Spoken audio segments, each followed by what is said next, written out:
Hi guys, so welcome back to the channel, and today we'll be looking at the May-June 2024 economics paper for CSEC. So let's get into it. Number 1A says list three factors of production. And the three factors of production are land, labor, and capital. This question right here is very repetitive, and it's very easy to answer. Part B, list three rewards associated with factors of production. The three rewards associated with the factors of production are rent, wages, and interest. And guys, it's very, very important to answer the questions in a proper manner. Part C, describe the characteristics of each economic system given below in relation to the ownership of the factors of production and the role of the government. Traditional. In a traditional economic system, the ownership of the factors of production tends to be communal or family-based, reflecting a deep-seated adherence to historical and cultural practices. The role of the government in a traditional economic system is minimal or virtually non-existent, as various economic decisions are made based on established social norms rather than formal regulations or policies. And for that, you get your full marks. The second part is planned. In a planned economic system, also known as a command economy, the government exercises extensive control over the ownership and the allocation of the factors of production. The role of the government is pivotal as it directs the economy through centralized planning agencies aiming to achieve specific national objectives such as economic stability, equitable distribution of wealth, and rapid industrialization. Part D, indicate the effects on the demand and supply curves in each of the following scenarios. The price of gasoline increases. The effect on demand curve. When the price of gasoline increases, there will typically, and I would say typically here, be an upward movement along the demand curve. As consumers reduce their quantity demanded, reflecting a lot of demand. However, I just want to note that gasoline as a product is a very non-responsive product, as usually the gasoline is needed for our daily life. So usually in the real world, consumers will not necessarily pay attention to, well, they will pay attention to the price change. However, it doesn't necessarily decrease or change their demand patterns in any significant way. So we'll just put that out there. Effect on supply curve. On the supply curve, the higher price may incentivize producers to supply more gasoline, causing an extension of the supply curve, representing an increase in quantity supply. For two, consumers' preference for coconuts has increased. Effect on the demand curve. An increase in consumers' preference for coconuts results in a rightward shift of the demand curve, as heightened preference leads to a greater quantity demand at each price level. And we have an effect on the supply curve. In the long run, if producers respond to the increased demand, the supply curve may shift to the right as well, indicating an increase in production to meet the higher demand. Drought has affected the production of bread. Effect on the demand curve. The higher prices resulting from the supply decrease may lead to a shift of the demand curve to the left as the new higher prices, that is, because production of bread, so we're talking about cost of production here, so it will usually, and I will say usually here, affect the supply side first before anything happens on the demand side.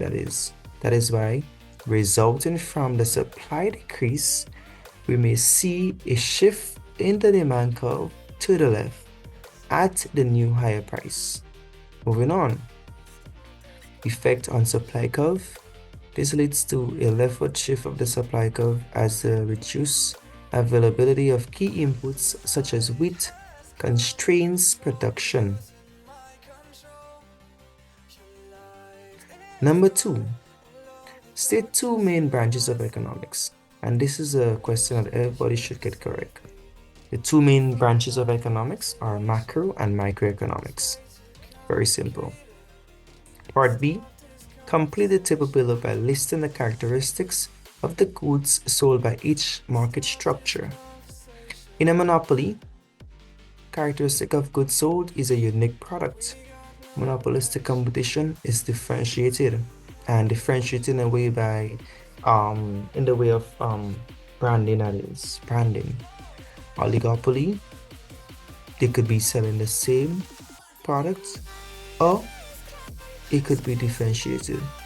Perfect competition, it's homogeneous or it's identical, so they sell identical products. Part C, with the use of an example, explain how each of the following affects the shape of the production possibility frontier. Increasing opportunity costs. When opportunity costs increases, the PPF is concave. This phenomenon occurs because as more resources are devoted to producing one good, more of the other must be sacrificed due to the unequal efficiency of resources in producing all goods. For example, if a Caribbean country like Trinidad shifts production, or resources I should say, from tourism to oil production, resources like beach locations and hospitality labor, which are best suited for tourism, become less efficient in the oil industry. As a result, the opportunity cost of producing additional oil rises sharply. Second part, constant opportunity costs. When constant opportunity costs are present, the PPF is a straight line, indicating that resources are reallocated between the two goods at a given rate, without any variation in the trade-offs. This situation occurs when the resources are equally efficient in producing both goods. For example, in Jamaica, if the labor and land used to make sugarcane and bananas are similarly well suited to each crop, shifting resources from one to the other would incur a constant cost. This occurrence means giving up 1 unit of sugarcane in the end, resulting in the same gain in the banana production, maintaining a straight PPF line. Part D. A perfectly competitive firm sold 50 pence at a price of $10 each. Cost the firm $6 to make each pen. Calculate the firm's profit or loss, showing all working, and they have show all working in bolding for us guys, right? So the profit or loss, let's see the revenue, let's see the costs. So we're going to be comparing revenue and cost right here. So the revenue for the perfectly competitive firm is 50. It will be 50 times 10 because we had 50 pence and we sold each at $10. So 50 times 10 is 500. And the revenue will be 50 times 6 because 50 pence you're dealing with here. Okay. Times the cost, which is 300. So 500 take away 300 is 200. And it's 200 in profits. Very easy. The second part, recently the firm learned that the cost of ink will drastically decrease next week. This would result in a decrease in the cost of production. Using a demand-supply diagram show the effect of the decrease in the cost of production. Now this is my graph right here. Please ensure that you label your X and Y axis properly. We all know the Y axis will have the price, and we all know the X axis will have the quantity demanded or supplied, right? And we know that our demand curve will be downward sloping, and our supply curve will be upward sloping, right? Key things to note is that the price will decrease from P sub 1 to P sub 2. The equilibrium also changed to equilibrium 2 as we see the shift, which is highlighted by the arrows here of the movement of the supply curve to the right. Okay? Now this diagram above shows the effect of a decrease in production costs. The initial supply curve S sub 1 shifts rightward to a new supply curve S sub 2, as producers can now supply more at each price level. Additionally, the demand curve remains unchanged and the new equilibrium, I should say, reflects a lower price and a higher quantity. That is a diagram. You get your full marks if you have something similar to this with a well explanation about it, that is. Moving on. Number 3. Study table 1 below, which shows a list of terms and definitions, and answer the question that follow. These are the terms, these are the definitions. Match each term with its definition by writing the correct number next to each of the letters given below. Letter A will be matched with 5. Ceteris paribus means all other things being equal.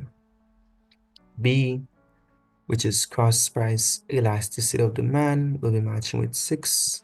It measures the responsiveness in quantity demanded of one good when the price of another good changes.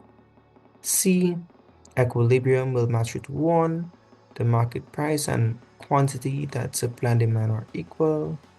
D, which is scarcity, will match with economic resources being unable to meet unlimited wants. And E, income elasticity of demand, will be matching with 4. Measures a change in quantity purchased of a product when income changes.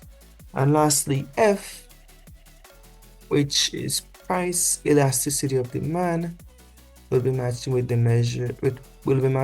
2, which states that measures the change in quantity purchase of a product when its price changes.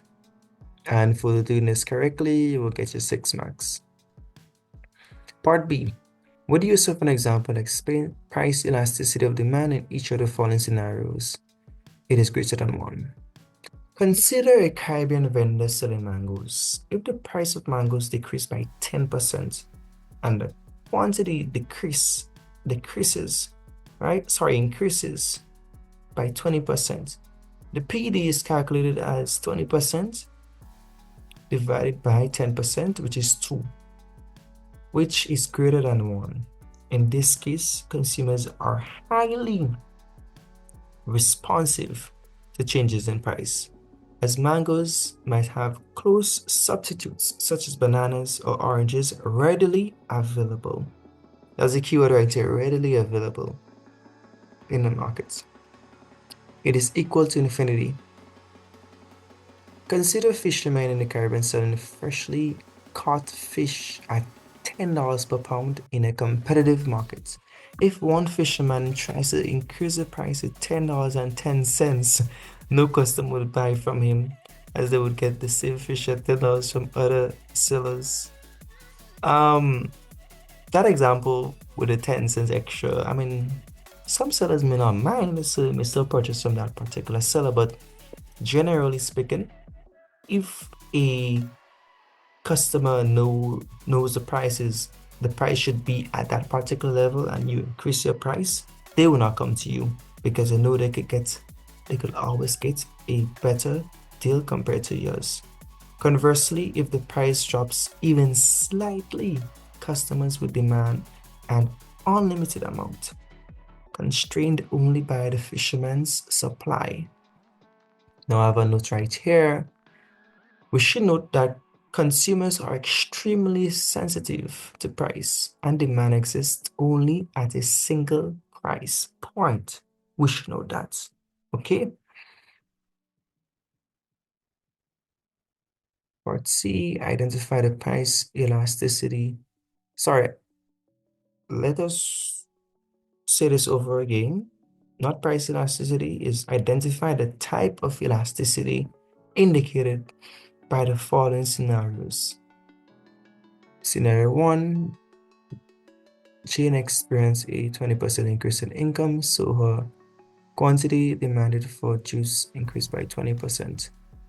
That scenario is related to income elasticity of demand. In the Caribbean, a similar situation may occur with fresh coconut water, where individuals might buy more when their income improves. Joe's demand for jam increased when the price of jam decreased in his local supermarket. That is referring to price elasticity of demand. For instance, in Grenada, if the price of nutmeg jam is reduced, it is likely that more households will purchase it due to its affordability. Jim started to sell more plums when the price increased by $20 last week. That is related to price elasticity of supply. For example, a farmer in St. Vincent might sell more mangoes at the market if the prices rise significantly during the peak season. Identify the value of demand elasticity given in the following scenario. Rob purchased 10% more coffee when the price fell by 10%. That is unitary elastic demand. PD is equal to 1. This balance often occurs for goods that are a regular part of consumption, such as coffee, which is popular in many Caribbean households, especially in Jamaica and Trinidad and Tobago. Ron's purchase of painkillers fell by less than 20% when the price increased by 20%. So that is fairly inelastic demand right there. For instance, in Grenada, consumers might, and I highlighted might right here, still buy prescription medication despite price increases because of its essential nature. It's a life-saving item, so it doesn't necessarily, changes in price will necessarily increase and have an effect on demand, that is. Roy continues to purchase the same number of life-saving drugs he needs, even though the price keeps increasing. Perfectly inelastic demand. PD is less than 0. This is typical for essential life-saving items, such as insulin or asthma inhalers. In the Caribbean, people needing critical medications would prioritize them despite price fluctuations. 4. Study the list of economic concepts given below and answer the questions that follow. These economic concepts are balance of trade, balance of payments, common external tariff, exchange rate regime, net international reserves, quota. Read each of the following and insert the correct economic concept from the list provided above. All transactions of a country with the rest of the world, that is the balance of payments. A system used by the central bank to set up and manage a country's currency in relation to other currencies. Exchange rate regime. A country's insurance against unfavorable changes in the economy's net international reserves. A limit placed on the import and export of a specific product for a given time period as a quota. A common set of charges imposed by a group of countries on imports from non-member countries is a common external tariff. The difference between the value of exports and the value of imports of a country for a given time period is the balance of trade. And for all that, you get your 6 marks. Part B, explain how each of the following remedies can reduce balance of payments deficits in a country. And we just look at what were a balance of payments. Okay, nice. Awesome. Now, currency devaluation. This reduces the value of a country's currency relative to foreign currencies, making exports cheaper and more competitive internationally. This can lead to an increase in export revenues while making imports more expensive, thereby reducing demand for imported goods. We should note that currency devaluation is an effective economic tool, especially when the country in question is driven by exogenous growth, that is, they rely on external industries, right, to boost the economy. That is, they're getting more, they're collecting most of the economic activity, I should say, is within industries that depend heavily on external foreign markets to sell their products to. For example, if Jamaica devalues its dollar, more tourists might visit, boosting foreign exchange earnings and improving the balance of payments, since tourism is an export commodity. Trade barriers. Trade barriers such as tariffs, quotas, and import bans limit the quantity, increase the cost of imported goods. This encourages domestic production and reduces the outflow of foreign exchange. We should note the intent of trade barriers would not be fulfilled if the country does not have a positive rate of technical and technological growth in the respective industry or the sector the government is trying or seeking to protect and promote production within. For example, or for instance, Barbados imposing higher tariffs on imported luxury goods, for example, clothing brands, can encourage locals to buy domestically produced alternatives, improving the trade balance. Import substitution. Import substitution involves replacing imported goods with locally produced ones. This strategy reduces reliance on foreign goods and retains foreign exchange within the country. For example, Grenada could reduce its imports of processed foods by encouraging the local production of spices and other agricultural products, for example, poultry, thereby improving its balance of payments, that is, the food import bill reducing, which is a good endeavor that the government should look into.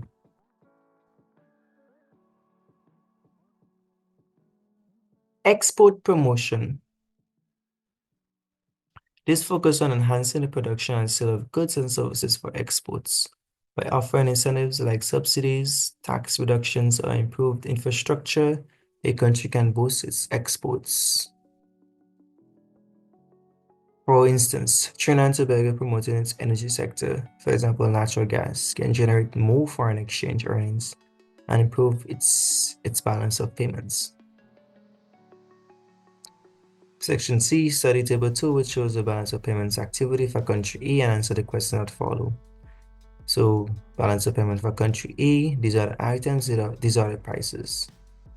Calculate the value for the capital account. So the capital account includes two key items: investment by local residents sent overseas. This is an outflow of $100. And we have local investment by non-nationals. This is an inflow of $20. The net value of the capital account is calculated as the difference between inflows and outflows. So we have the capital account is equal to local investment by non-nationals inflows minus investment by local residents sent overseas outflows. And we see here that we have a negative balance of $80 here. And then we have to calculate the value of the current account. The relevant items are exports of goods and services. These are the inflows, valued at $30. Imports of goods and services. These are the outflows, valued at $90. The net value of the current account is calculated as the current account is equal to the exports of goods and services minus the imports of goods and services. The current account will therefore be equal to 30 minus 90, which is negative 60, indicating a negative balance right here in the current account. Determine whether there is a balance of payments deficit or surplus. Balance of payments is equal to the current account plus the capital account, and if we add a negative 60 with the negative 80, we're going to get a negative overall of 140. This means that the country is experiencing an outflow of financial resources greater than its inflows. For Caribbean countries, such deficits often reflect heavy reliance on imports and significant investment outflows.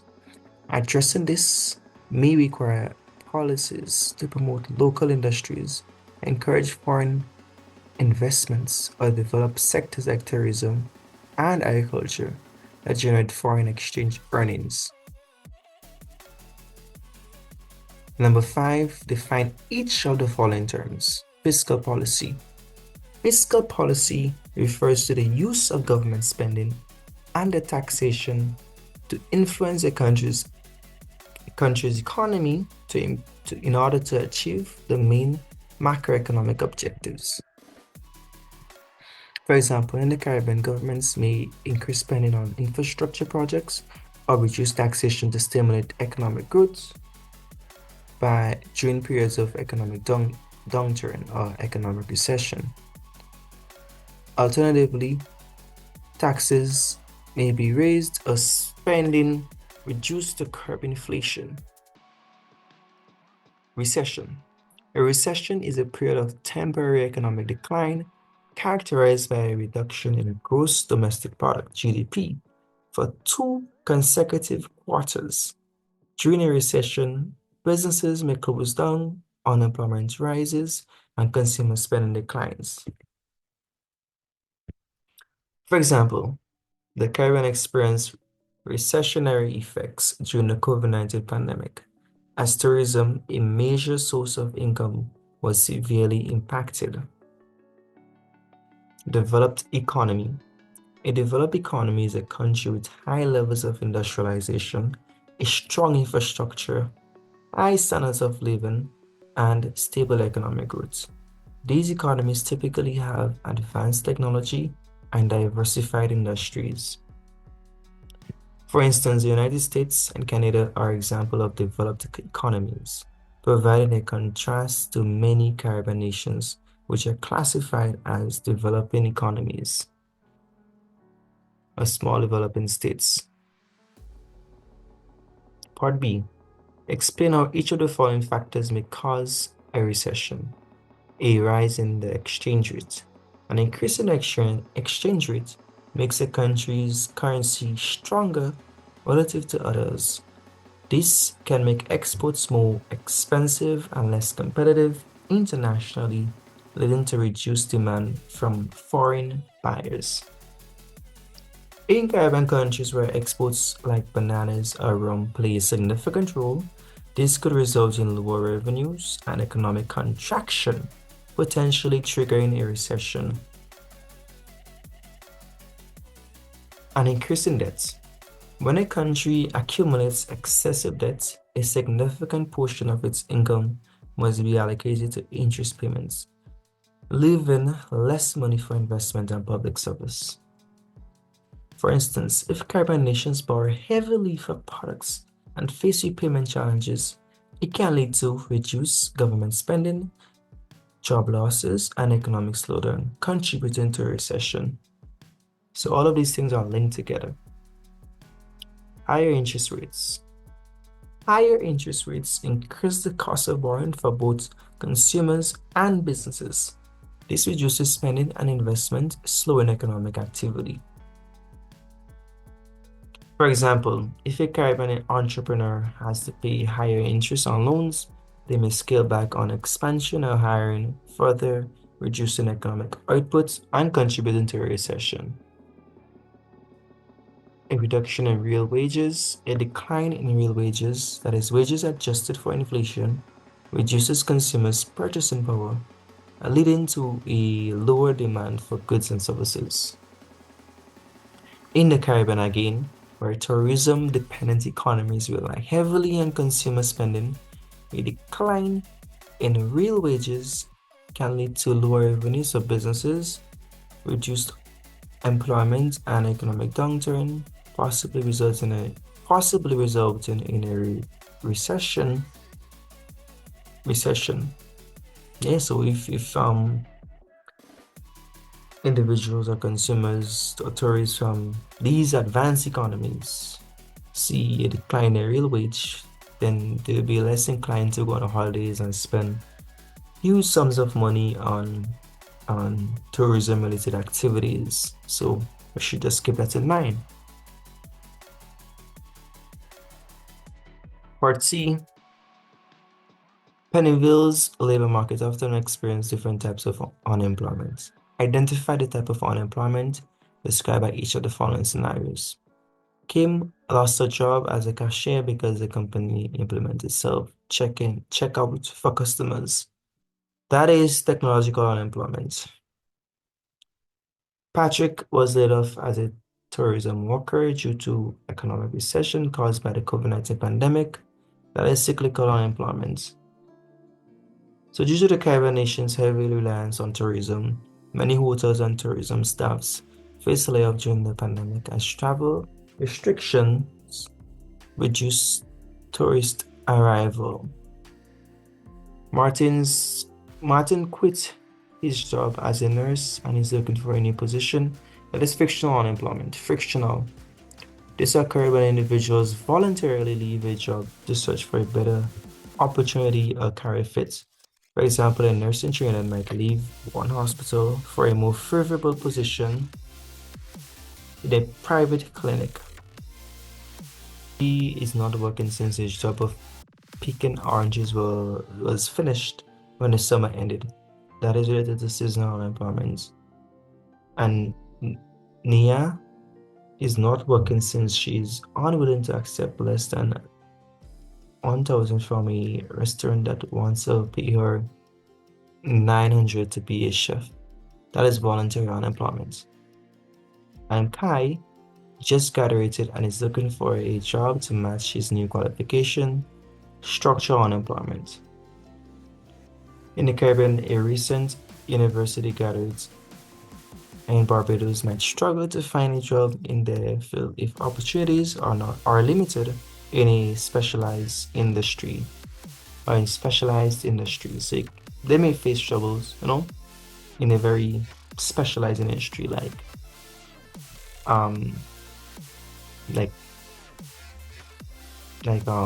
a best example to use is not the hospitality. The medicine field is very specialized. And that's it from me today, guys. I hope you guys enjoyed the paper with me. It's a very long paper. It requires you to think for a long time as you structure your responses to the questions. So please, as you continue to look at this video, just go back and watch certain parts and try to create your own responses to the questions. So that's it for me today. See you all next time.